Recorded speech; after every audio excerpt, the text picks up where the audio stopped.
Манай улсад амиа орлолтын түвшин 100 мянган хүн тутамд 18.5% байгаа нь Аз тивдээ 2 дугаар ер нь бичигдэж байна. Тодорхойлбол эрчүүдийн амиа орлолт эмэгтэйчүүдийнхээс 7 дахин их.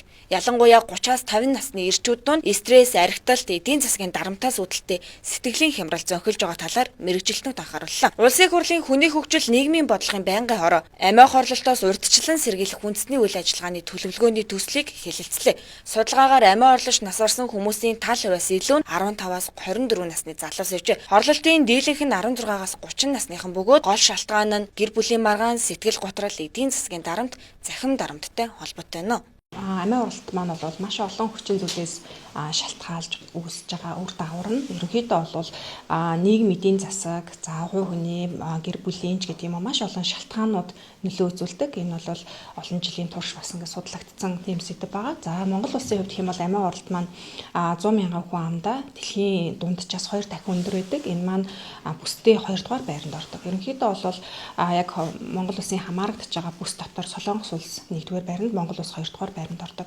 Тэгэхээр Монгол улсын хувьд бол амиа орлолт маань хүн амын дунд өндөр тархалттай байна гэсэн үг болж байгаа. Энэтэй холбоотойгоор тодорхой арга хэмжээнүүдийг бол ер нь авч байгаа. Гэхдээ үндэсний хэмжээнд яг амиа орлолтын өрсөлдөн сэргийлэх тийм төлөвлөгөө болон хөтөлбөрүүд яг бүрэн хэрэгжиж эхлэегүй байгаа учраас энэ хөтөлбөрийг боловсруулах, төлөвлөгөө гаргахтай холбоотойгоор ажлын хэсгүүд үе шаттайгаар бас тодорхой хугацаагаар ажиллаж байгаа.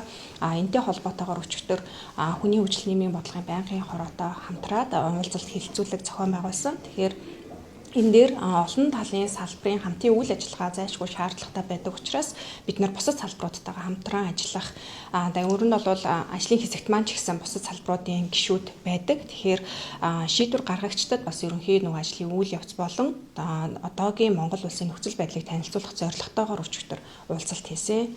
За энэ дээр бол зөвхөн эрүүл мэндийн салбар гэхгүйгээр эрүүл мэнд, боловсрол, гэр бүл, нийгэм, тэгээд хууль зүйн талаас хүртэл яг оролцож энэ асуудал маань буурах боломжтой байдаг. Тийм учраас ер нь олон салбарын хамтын ажиллагаа зайлшгүй шаардлагатай байгаа. Монгол улсын хувьд бол ерөнхийдөө яг эд залуу насныхан бол дийлэнх хувийг эзэлж байгаа. Энэ нь эрэгтэй хүмүүсийн дунд илүү өндөр байгаа. Ерөнхийдөө бол хүүсээр харьцуулсан байдлаар нь авч үзэх юм бол эрэгтэйчүүд маань эмэгтэйчүүдээс бараг 6 дахин өндөр байгаа. Тэгээд эд залуу насны буюу яг сурж байгаа, ажил хөдөлмөр эрхэлж байгаа тэр залуучууд маань илүү их тохиолдож байгаа юм байгаа. Цахим залиланч гэдэг юм уу? За эсвэл одоо цахим мөрийтэй тоглоомтой холбоотойгоор маш их хэмжээний мөнгө алдах, өрөнд орох энэтэй холбоотойгоор амиа орлох тохиолдлууд бас байдаг. Энийг бол ерөнхийдөө бас нэлээд том эрсдэл хүчин зүйл гэж авч үздэг.